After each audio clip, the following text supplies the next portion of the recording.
a sua Bíblia. Abra, por favor, em Salmos.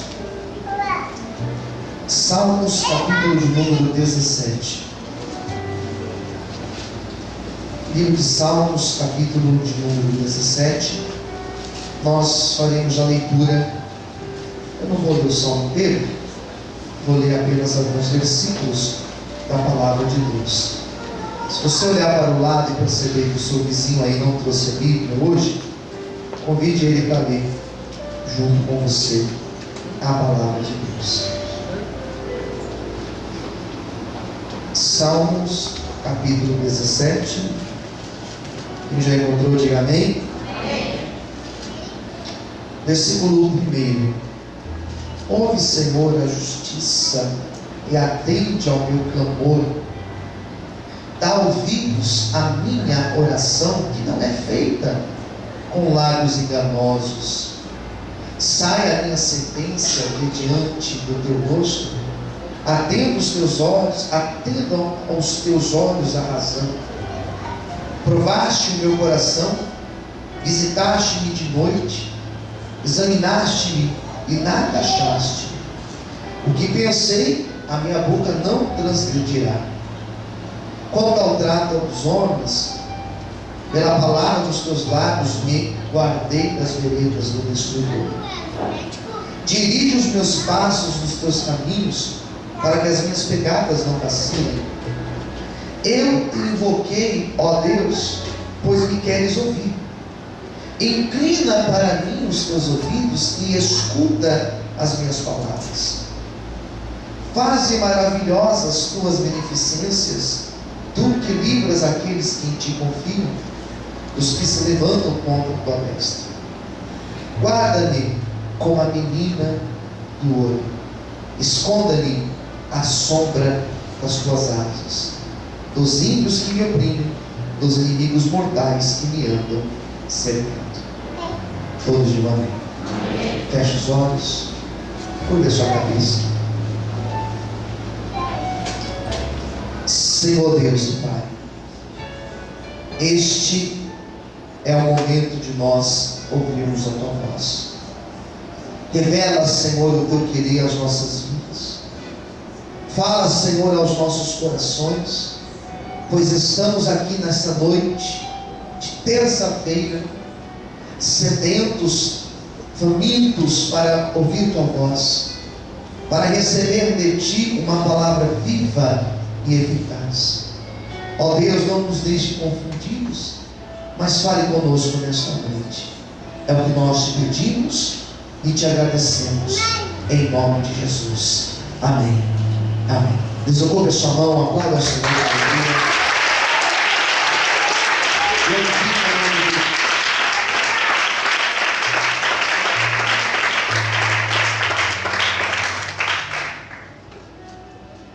Salmo de número 17.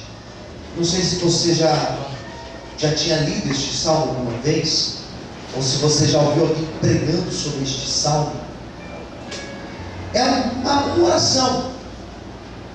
Os salmos são diferentes dos outros textos bíblicos, porque quando você lê outros textos, geralmente você está lendo Deus falando com o povo, você está lendo a história, você está lendo um milagre, você está lendo um fato.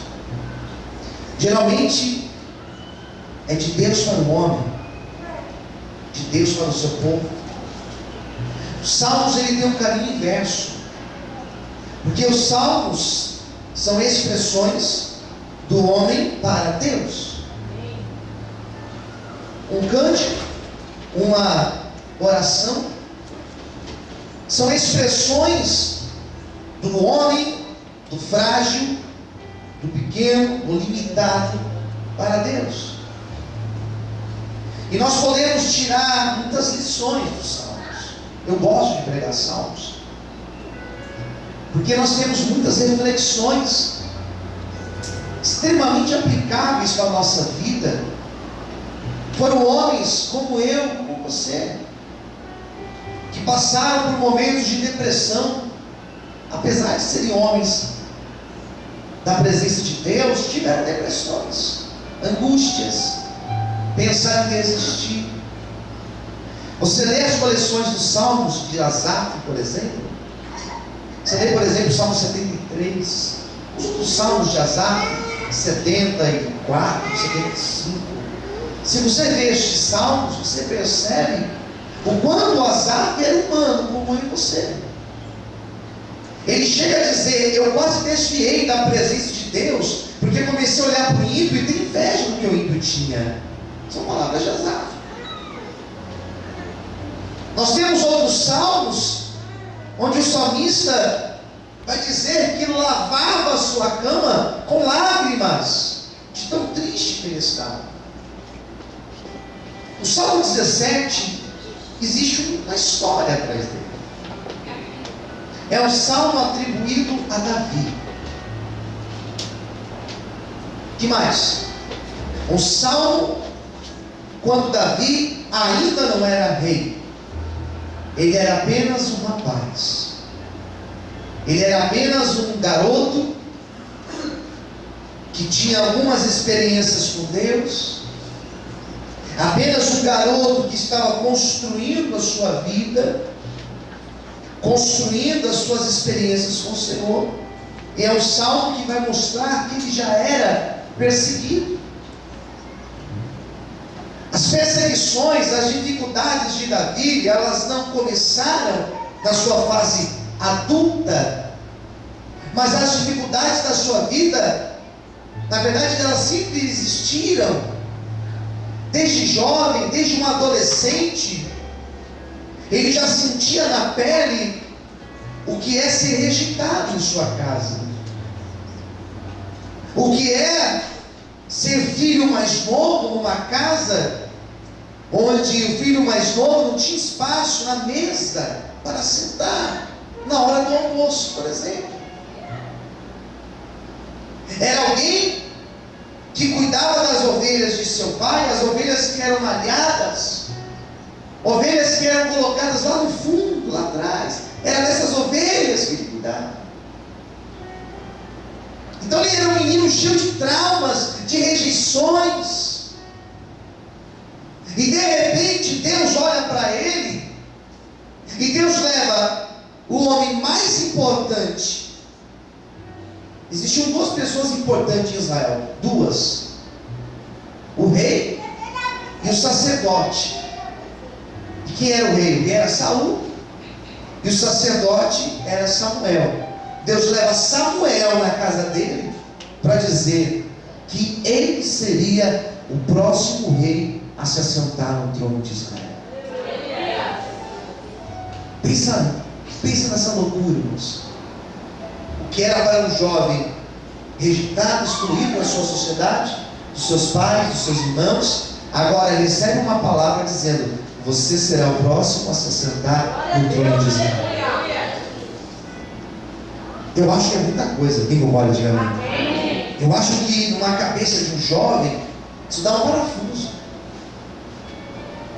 Você vê jovens que começam a carreira, geralmente um jogador de futebol começa bem jovem.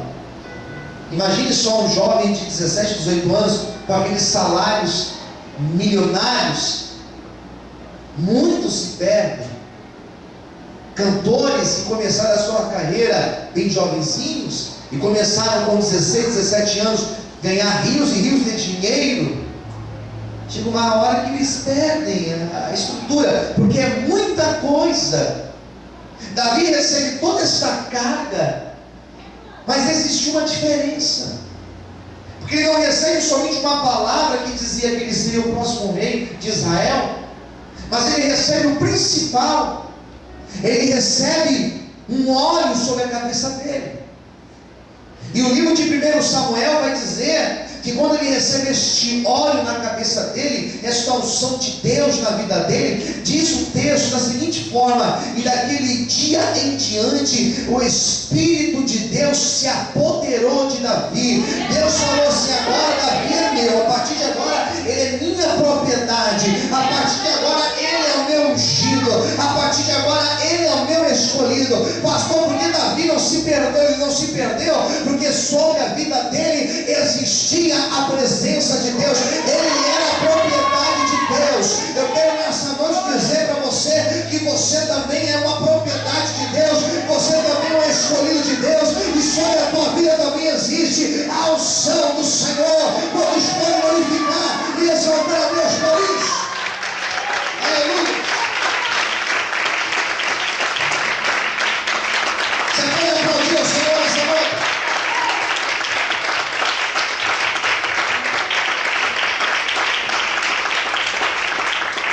Fala para quem estiver perto de você. Nesta noite, o Espírito de Deus vai se apoderar da tua vida. Quem crê assim, diga amém. Deus se apodera de Davi. Maravilha, maravilha. Mas ele não volta, ele não sai daquele momento e já vai para o trono. Porque as promessas de Deus, elas têm um tempo para se cumprir na nossa vida. Escolha alguém novamente, diga assim: toda promessa de Deus, existe um tempo determinado para ela se cumprir na tua vida. Amém, queridos? Enquanto a promessa não se cumpre, eu devo esperar. Esperar com vocês. Pois bem, as coisas precisavam caminhar para isso. E a história diz que Davi derrota o gigante filisteu chamado Golias. E ali foi a ponte de acesso. Ali foi o elemento que era necessário para ele chegar onde Deus queria que ele chegasse.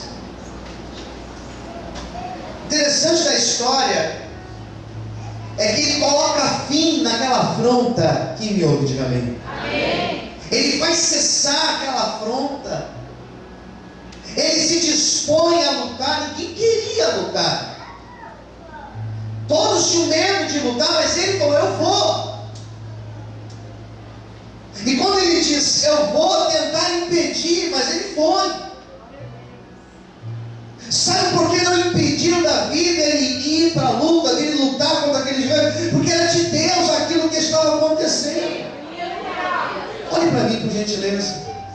Eu quero nessa noite profetizar, em nome de Jesus, que aquilo que tem de Deus para a tua vida, ainda que alguém tente parar, ainda que alguém tente bloquear, ainda que alguém tente prejudicar, ainda que alguém tente tirar o seu tapete, ainda que alguém tente dar uma rasteira, ainda que alguém tente tomar o teu lugar, não vai conseguir, porque sobre a tua vida existe a unção do Senhor, e você vai vencer. Todos podem aplaudir e adorar o Senhor essa noite.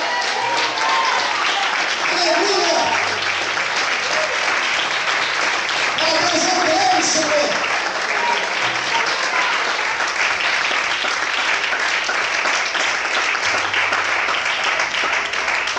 ele vai, ele luta, ele derrota o gigante,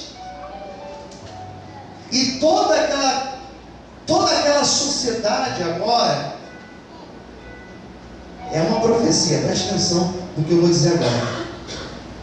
Todo o país reconheceu. Quem não conhecia passou a conhecer quem era Davi. Quem não sabia quem era aquele rapazinho, agora ficou sabendo. Ele sai do anonimato e ele começa a ser conhecido em toda a sua pátria, como aquele que venceu Golias e cessou a afronta dos filisteus contra o povo de Israel. Você sabia que a mudança de Deus na tua vida, ela pode acontecer do dia para a noite? Você sabia que aquilo que Deus tem prometido para você, você sabia que hoje pode ser o último dia da tua vergonha e amanhã já ser o dia da tua exaltação? Você sabia que a promessa de Deus, ela já foi liberada no céu para a tua vida? Você sabia que aquilo que Deus tem reservado para ti no mundo espiritual já está liberado e Deus já começou a operar e agir na tua vida? Levanta sua mão ao céu agora. Eu quero profetizar que a promessa do Senhor, ela vai chegar na tua vida antes que você imagine. Se você crê, glorifique e aplauda.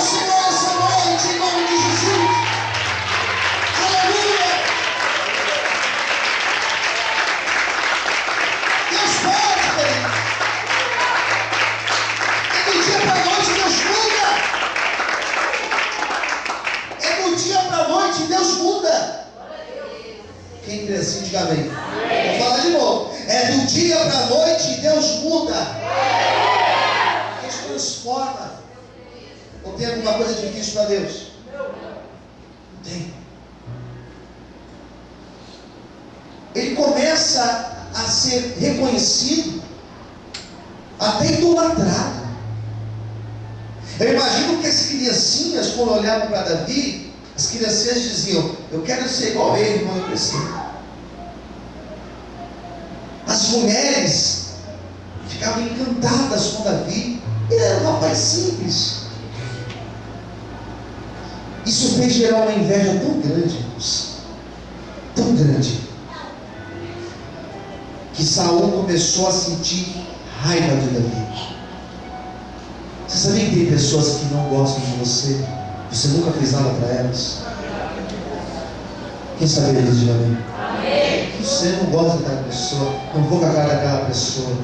Tem uns que chegam a dizer: o meu santo não bate com o dela. Pode ser. Pode ser que seja isso. Talvez você nunca falou nada, nunca fez nada para a pessoa, mas ela não gosta de você, tem inveja de você. Saul começou a invejar Davi. E ele começa, sabe aquele desenho Tom e Jerry? Sabe esse desenho?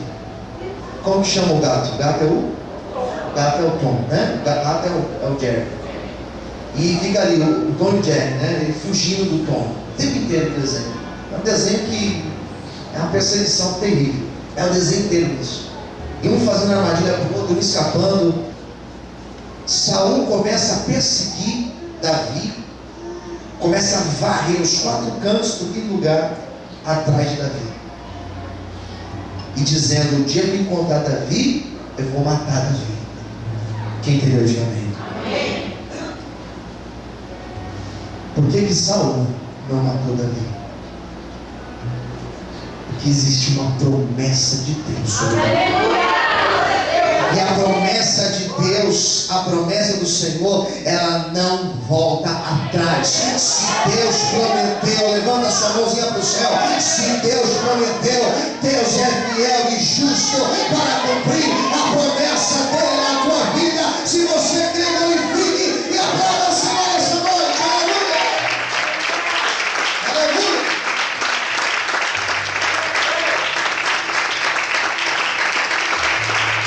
Isso, diga amém. Vou entrar no meu esboço agora. Nem entrei no meu esboço. Davi, nessas perseguições, ele escreve o Salmo 17. E olha como Davi estava quando ele escreveu o Salmo 17. Vou ler para você o versículo 1 ao 4 e vou explicar para você. Olha o que Davi ora. Ele ora da seguinte maneira: ouve, Senhor, a justiça e atende ao meu clamor.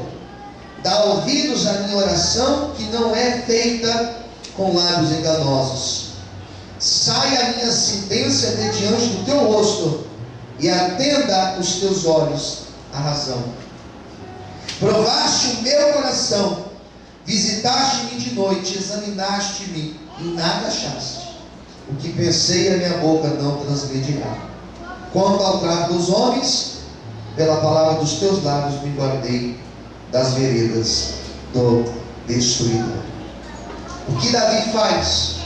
Esses 4 primeiros versículos, preste muita atenção agora.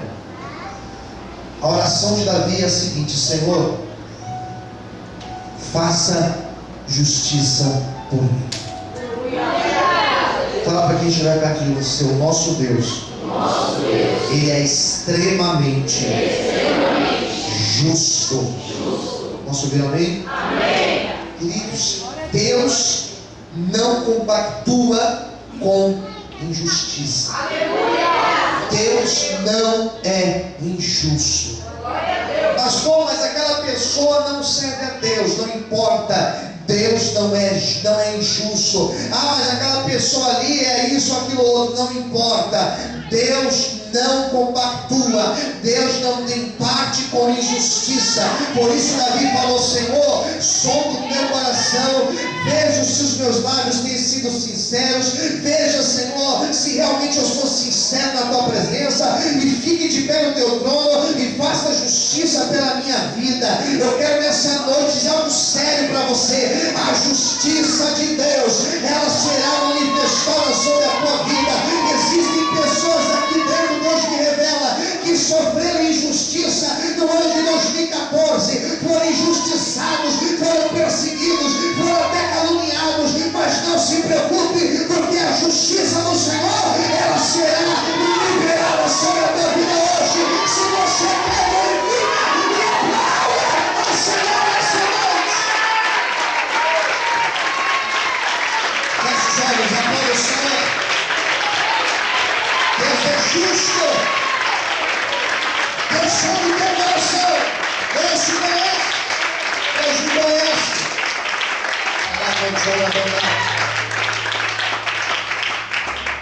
Ele ora com sinceridade. A diferença está aqui, Deus. Tem gente que ora cheio de conversa fiada, Deus. Orações cheias de hipocrisia. Porque se Deus me der, eu vou. Vai nada. Deus conhece o coração. Quem está entendendo, diga amém.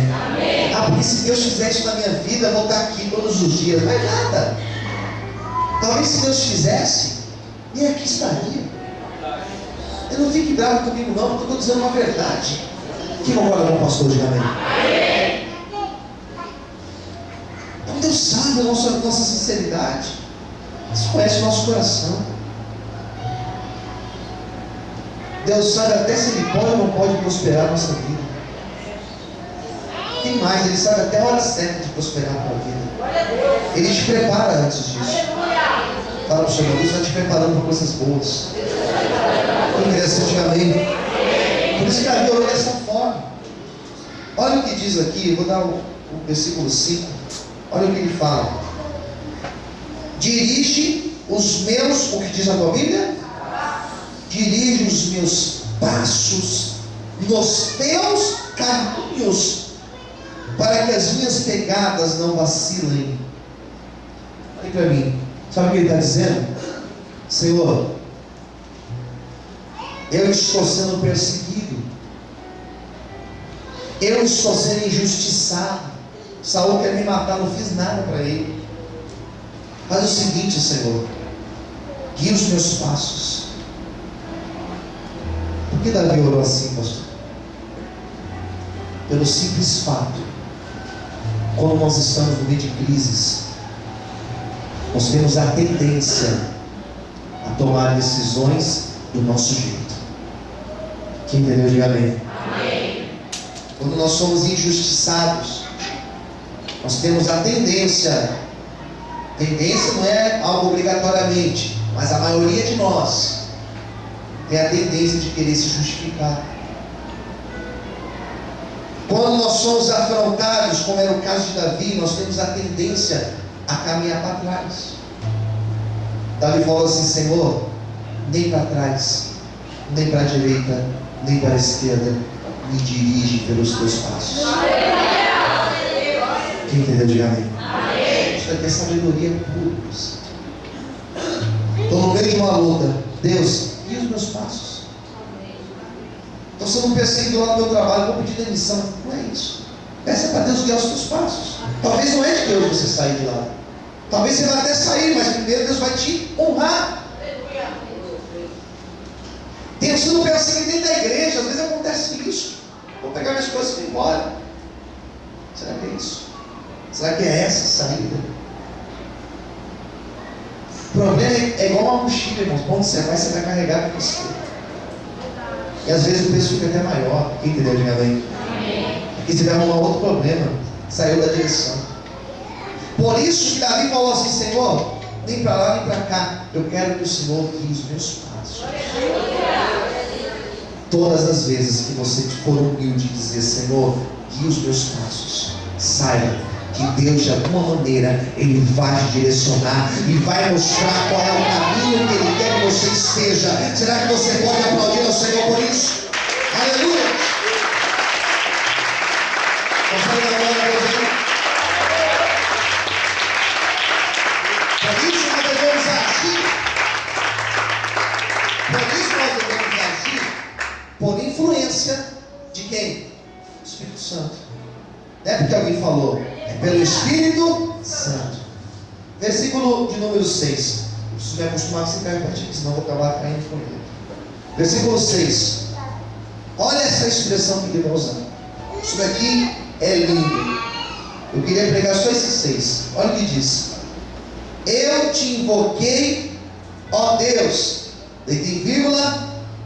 Pois, olha o que ele vai falar, diz aí. Me queres ouvir. Fala assim para quem estiver pertinho de você. Olha para essa pessoa e fala assim: Deus, Ele quer te ouvir. Posso ouvir um amém?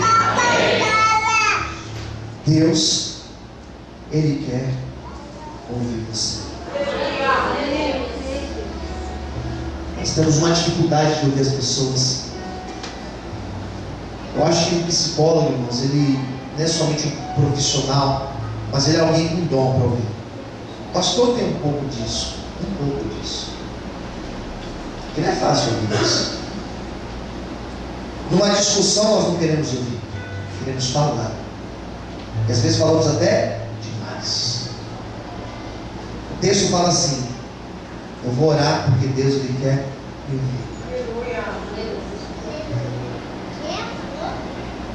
Tudo que está acontecendo, olhe para mim, tudo que está acontecendo é porque Deus quer te ouvir mais. Quem entendeu? Diga amém. O problema que está acontecendo, essa dor que você sente, essa dificuldade que nós estamos passando, nada mais é do que Deus dizendo: eu quero te ouvir mais. Porque ouvir fala de oração. Deus quer que eu ore mais. E é através da oração que eu crio um vínculo com Deus e Deus comigo. Que eu me aproximo mais de Deus e Deus se aproxima mais de mim. É através da oração. Posso ouvir amém? Amém. Como que um casal começa a se tornar mais íntimo? Ele começa a conviver. Então Deus quer que você conviva com Ele. Deus quer que você ore. Deus quer que você fale os seus problemas para Ele. Seus amigos talvez não vão te ajudar. Talvez nem o pastor vai conseguir te ajudar. Mas Deus, com certeza, quando você dobrar os teus joelhos na tua casa, quando você vier pelaquela porta e dobrar os teus joelhos aqui dentro, quando você levantar sua mão e começar a falar com Deus, tenha certeza que Deus vai parar o que Ele estiver fazendo no céu. Ele vai te ouvir, querida. Ele vai te ouvir, querido. E aquele que ora não fica sem resposta. Aquele que busca, Ele encontra. Aquele que bate, a porta se abre. Por isso, não perca tempo. Fale com Deus, porque Ele está com os ouvidos abertos para ouvir o teu clamor e a tua oração. Será que você pode aplaudir ao Senhor e glorificar a Deus no Senhor? Aplauda o Senhor, então. Ele quer ouvir o coração. Ele inclina os seus ouvidos para te ouvir. Ele escuta as tuas palavras. Deus ouve até aquilo que nós não falamos. Quando nós não temos palavras para orar, o Espírito Santo intercede por nós. Eu vou encerrar minha pregação agora. Versículo 8, versículo 9 diz assim. E aqui encerra. 8 diz assim: guarda-me como. Ele nos dá uma metáfora. Alunos de hermenêutica devem saber muito bem o que é metáfora. Figura de linguagem que ele vai usar. Metáfora, qual que ele usa? Guarda-me como a menina do olho. E esconda-me, outra metáfora, a sombra das tuas asas. Duas metáforas ele usa aqui para falar da proteção de Deus. Ele fala: Senhor, Me guarda como a menina do olho, a pupila do olho. Eu achei linda essa expressão.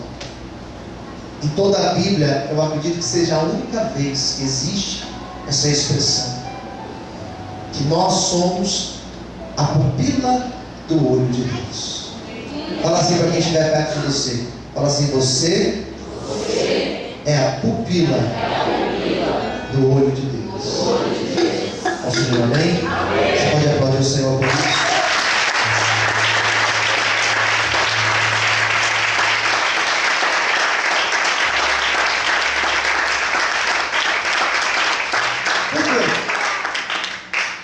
Por que a pupila do olho? Eu não sou a pessoa mais ideal para falar sobre isso. Talvez seria até mais interessante um oftalmologista vir aqui na frente e falar da pupila do olho, explicar sobre a pupila do olho, as propriedades da pupila do olho. Mas o que eu sei, que o olho é um órgão, e ele, se não é o mais, é um dos órgãos mais protegidos do mundo, se não for o mais. Por quê? Ele está totalmente cercado de ossos. Ele está bem protegido. O interessante é que ele, qualquer sinal que ele vai ser atingido, você fecha o olho. É um reflexo de proteção. É incrível. Qualquer ameaça você fecha o olho. Às vezes você está dentro do carro, passa um outro carro assim, joga a poça de água em cima de você. Você não vai ser atingido, mas você fecha o olho. Dá a impressão que a água vai entrar dentro de você, né? É um reflexo. Às vezes alguém ameaça jogar alguma coisa em você, a primeira coisa que você faz é fechar o olho. É um reflexo de proteção. Outra coisa interessante do olho é que se você olhar, você pegar o espelho na tua casa e olhar na pupila do olho, você vai ver a sua própria imagem na pupila do teu olho. É um espelho o negócio. Quem entendeu de amém? Ele vai refletir a tua própria imagem. Quando o texto fala que nós somos como a pupila do olho de Deus, nos proteja dessa maneira, Deus está dizendo, o texto está dizendo, que nós estamos totalmente protegidos da presença do Senhor. A tal ponto que 1000 cairão ao nosso lado, 10.000 ao nosso direito, nós não seremos atingidos. A tal ponto de que qualquer coisinha, basta um cílio seu, quando um cílio seu entra no teu olho, incomoda-nos. Quem concorda, diga amém? Incomoda, você não consegue ficar com ele lá dentro. Você tem que tirar, você tem que dar um jeito para arrancar. É isso que acontece quando o adversário tenta tocar na minha vida. É isso que acontece quando o adversário tenta tocar na tua vida. Ele não vai tocar, porque existem anjos do Senhor te cercando. A própria mão de Deus está sobre a tua vida. Eu quero dizer nesta noite que você não é órfão. Eu quero dizer nesta noite que você não está desamparado. Eu quero dizer nesta noite que você está debaixo da mão de Deus. E o maligno não te toca, porque nós estamos protegidos na presença do Senhor. Será que você pode aplaudir?